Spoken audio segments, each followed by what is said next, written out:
Original Gangsters Podcast. I'm your host, Scott Burnstein. We're going to go out to the Big Apple, specifically to the Queensboro, to discuss more drama in the Gambino crime family. Big news that follows some other big news. It seems like there's just quite a bit of bubbling, percolating in the five families right now. Quite a bit of fireworks. First, we had the Bonanno Social Club stick-up in the Bronx Memorial Day weekend. Less than 5 days later, per a bombshell report by the sit-down that we've been able to confirm here over at OG, there was a robbery of a Gambino mob social club in Queens that is allegedly property of Blaze Carozzo, who's a Gambino mob soldier and the younger brother of Gambino heavyweight Little Nicky Carozzo. And we'll get into him in a second because he plays into a lot of our reporting this last 6 months. The Bonanno Social Club, which Sit Down News reported was in Pelham Bay. We originally reported, or I guess we speculated, it was in the Arthur Avenue section of the Bronx, but we were clear to say that wasn't confirmed. Sit Down News is confirming that it was in Pelham Bay, and the club, the Bonanno Club, belonged to and was occupied by Bonanno mob underboss Johnny Joe Spirito, street boss Ernie Aiello, and several other people, including Johnny Joe's son, Johnny Boy. The obvious question is, what, if any, connections exist between the Bonanno stick-up and the Gambino stick-up? Just like one of our last episodes where we talked about the Bonanno situation, I think, unfortunately, we have more questions than answers right now, and nobody wants to jump to conclusions or be overly speculative. It definitely, I don't believe in coincidences in my line of work and my reporting beat when it comes to high-level criminals and high-level criminal organizations. So you definitely have to take very seriously the possibility that these are tied, that there's a bunch of cowboys, trigger-happy stick-up kids going around robbing mob social clubs. In a vacuum, that's what this looks like. But I want to pump the brakes a little bit and immediately go into that, or what we should, how we should dissect this beyond the natural and understandable belief that this could very well be part of a series of robberies and this, possibly the same MO, and that somebody is just acting incredibly reckless, in our opinion here at OG, and robbing very, very powerful, dangerous mob guys. But it's not all in a vacuum, and we have to discuss what's been going on in the Gambino crime family this past year or so, possibly longer. We've been reporting on it for about 6 months, and whether or not this Queens robbery is part of a larger conspiracy to rob mob social clubs, the fact of the matter is, right now, we're very confident in our reporting on this, that there's unrest in the ranks of the Gambinos, the likes of which haven't, this organization hasn't really seen this in a while. It's been a pretty stable organization since since Gotti, John Gotti took over in 85, with some exceptions. But we've been reporting since the end of 2024 that the ruling Sicilian faction, who according to the federal government, according to sourcing on multiple platforms, has had control of the Gambinos. The Sicilian wing has had control of the Gambinos overall for about a decade and a half. But we've been reporting that the power in the Sicilians, the stability factor appears to be waning, and there seems to be fissures in dents in the armor and cracks that are starting to create issues, and specifically related to, as we've reported in the past, Gene Gotti, little Nicky Carozzo, who are both, from that. Gene Gotti, obviously from the Gotti regime. Little Nicky and his other younger brother Jojo helped run the family for almost 20 years in the 90s and 2000s. Blaze is their little brother. Jojo died back in December. We've talked about how little Nicky was campaigning quite a bit in 23 and 24, trying to get into the administration. Felt snubbed by the promotion that was given to Big Louis Villario, reported exclusively by Gangland News and Jerry Capacey at some point in late 24. We've also reported how Gene Gotti was locked down most of Queens right now, or not most of Queens, all of Queens and part of Brooklyn, and is wielding a lot of juice right now. We reported that, starting to report back at the end of 24 into 25, that he's been seeking more authority. The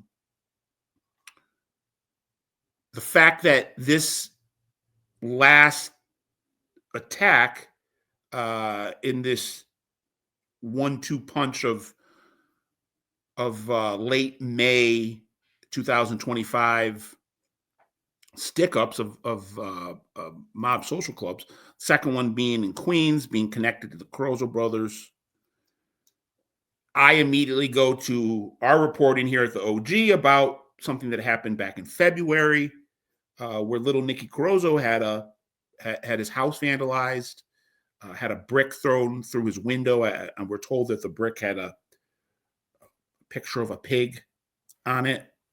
And naturally, just like people are, knee-jerking or impulsively talking about connections between the Bonanno stick-up and the Gambino robbery, I'm going to, is this connected? Is an attack on Blaze Carozzo in May somehow linked to the vandalism of little Nicky's residence back in February?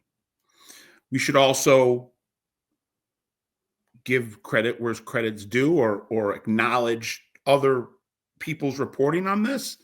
The Sit Down News came out with their reporting that this unrest has already been resolved, according to their reporting. The Sicilian wing no longer has the power, and Gene Gotti and little Nicky Carozzo are running the Gambinos as of the spring of 2025. That's coming out of the Sit Down podcast, not the Sit Down News. I apologize. Sit Down News is John Panisi. Sit Down podcast. We have not confirmed that. We have not confirmed that the Sicilians are no longer calling the final shots for the Gambinos, but we have, again, reported quite consistently and in different variations about these choppy waters for the Gambinos. And after well over a decade of everyone being copacetic, we've talked about it again in the analysis of these relationships within the Gambinos before we heard anything or reported anything of restlessness or acrimony in the upper levels of that Borgata. We talked about how they might look at, from an outside perspective, like the Sicilians and the Gotti regime are opposite groups or groups that are diametrically opposed. But you got to remember, all these Sicilians that make up the Sicilian branch of the Gambinos in Brooklyn are guys that came up under John Gene Gotti, guys that got their buttons when John Gotti was in power. And that brings us to another layer of this. When the Sicilians were not the ruling body, when they were just their own crew, and the Cherry Hill Gambinos in New Jersey that played along with that were also kind of part and parcel of the Gambino overall organization with the Gambino, with the Sicilians in Brooklyn, and then, like I said, the Gambino brothers in Cherry Hill. The Gottis had guys that they trusted that made sure there was no insubordination and that there was no insurgents. Those guys, Jackie the Nose D'Amico and Patsy Conti, were guys that Gotti loyalists that made sure the Sicilians were all in check, and they had very positive relationships with the Sicilians. Again, I don't believe in coincidences. Both Patsy Conti and Jackie the Nose checked out, died of natural causes in the last decade. Patsy died in 2017. Jackie D'Amico just died less than 2 years ago, right around the time that we started to hear about this unrest. I'll also, let's be as transparent as possible. I know there are some people that took some issues with my Jackie D'Amico reporting back at the end of his life. We stand by it, and but I want to be clear on what kind of the two sides of this are. There were people in Jackie's family, like his blood family, that were insistent that Jackie was long retired, was practically destitute, I heard people saying he was on the shelf and not doing so well at the end of his life, and definitely not involved in any mafia matters. I also have reporting that I trust and I stand by right now that that's not really the case. Now, I can concede that sometimes when you got two sides of a story, even if you believe one over the other, at the end of the day, it might be more in the middle. So our reporting was that even though Jackie was old and aging, that he was still somebody that was sought for counsel by Dom Sheffalu, Lorenzo Menino, Frankie Boy Cali, those guys in the Sicilians that call the shots. Well, right now in the last 7 years, it's Lorenzo and Italian Dom. Frankie Boy got killed back in 17, or sorry, back in 19, I think 19. And that they still utilize Jackie D'Amico. There was reporting from the press in Italy, in Sicily, about how Jackie took a trip there in the last year of his life. He was, according to the press in Europe, he was seen dining with Italian mafia powers,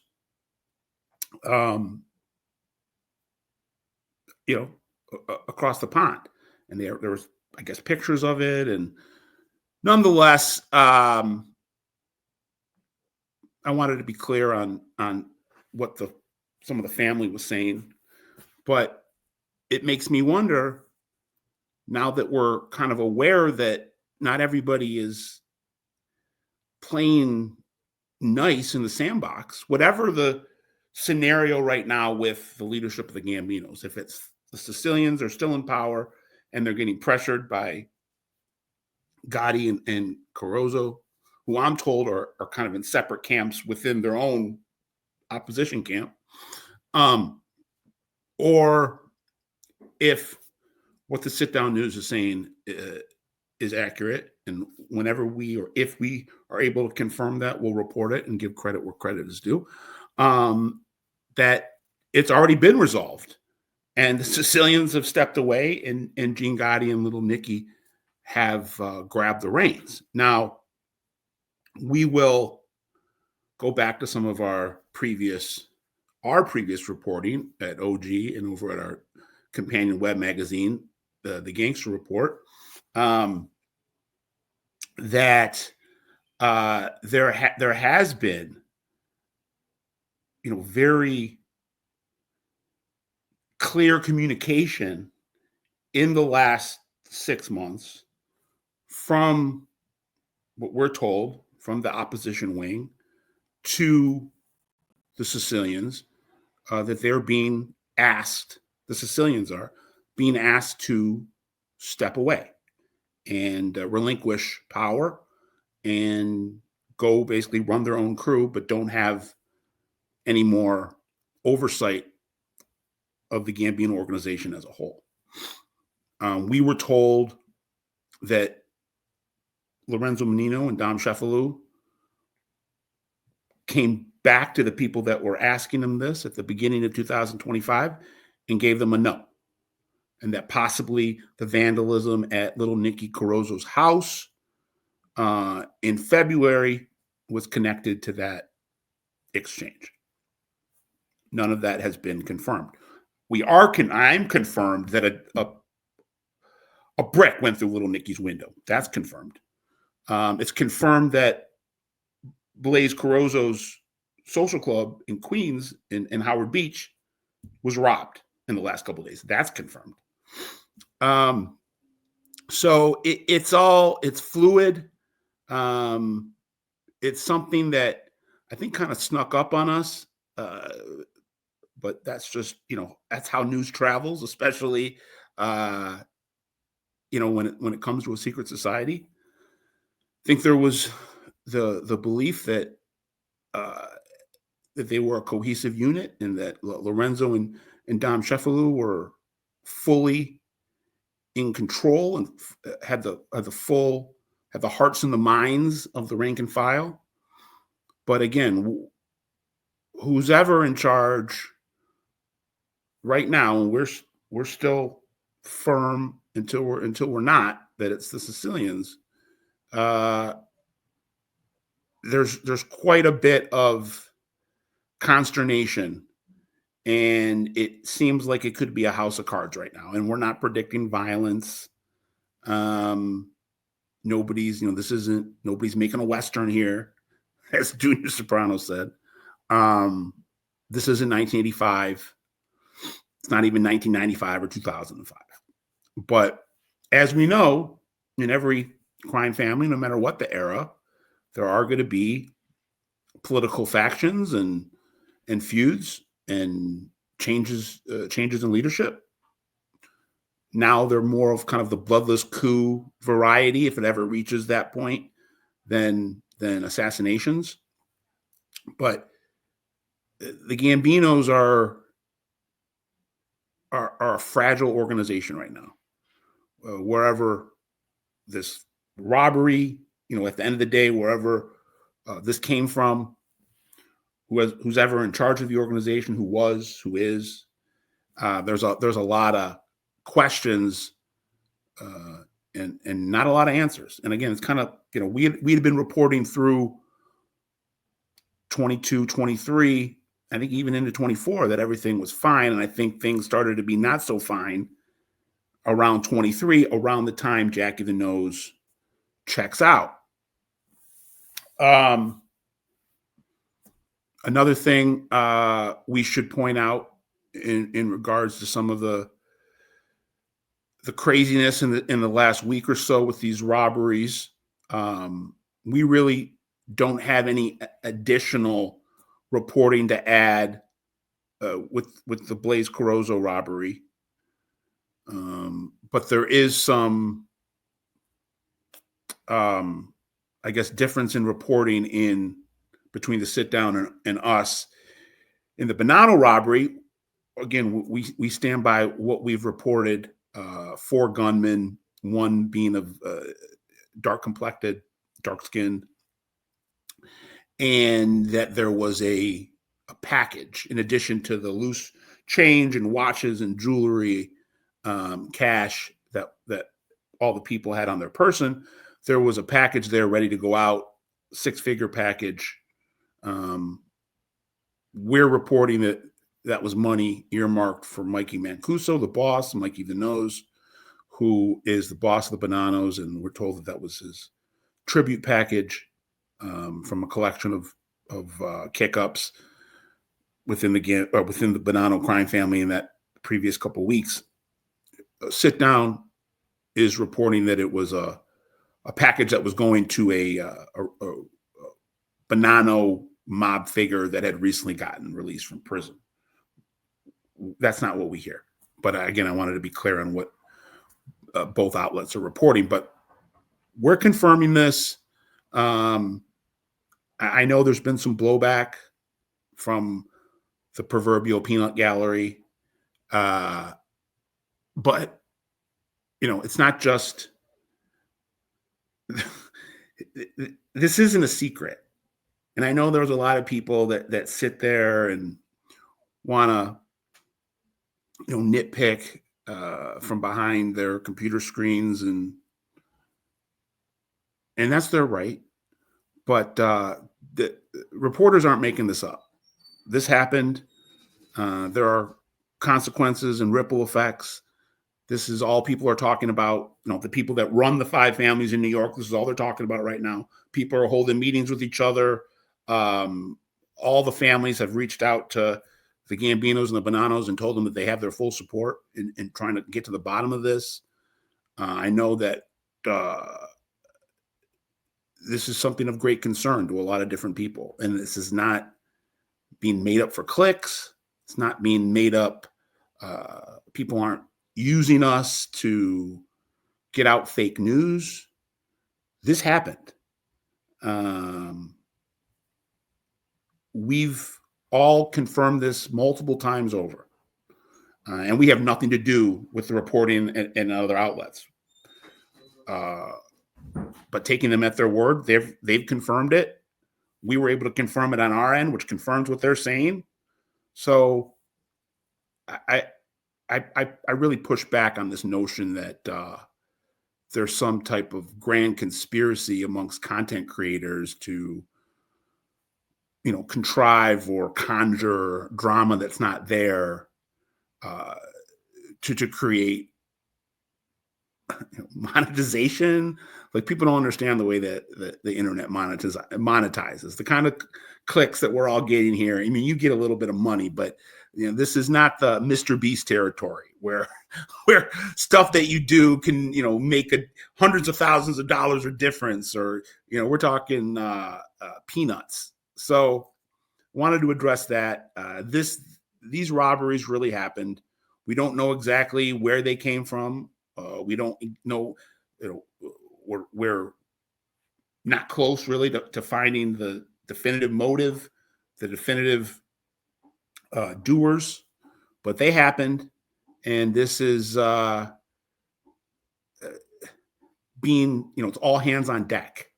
And I hear people also making comparisons to, the Bonnie and Clyde duo from 35 years ago, running around robbing Gambino clubs, and they ended up getting killed. And who knows? But these are people that you just don't test.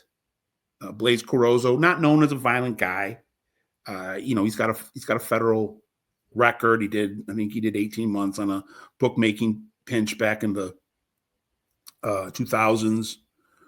But Little Nicky, you rob Blaze, you're robbing Little Nicky. Just like with the Bananos. You rob Johnny Joe, you rob Ernie Aiello, you're robbing Mike Mancuso. And I don't care if bodies aren't dropping in the 2020s like they did 30 years ago or 40 years ago. These are convicted murderers. These are people that dispense violence as easy as you and I go and turn the faucet on to brush our teeth. I mean, this is I can't overemphasize how these people are playing with fire and trying to test this narrative. So the narrative's true that the mafia isn't as violent as it once was, that people aren't getting killed like they were in the heyday. But it seems like there are people right now actively in real time trying to test how the elasticity of this, how the bandwidth of this, how far they can stretch the rubber band until it breaks. So obviously we'll keep everybody updated with what's going on, but we wanted to chime in with that news from the Gambinos, another social club robbery, and another attack on the Carozzo brothers. Is it a coincidence? Time will tell. Please like, share, and subscribe. I'm Scott Burnstein, Original Gangsters Podcast, uncovering the underworld, one city, one region, one country at a time. See you next time.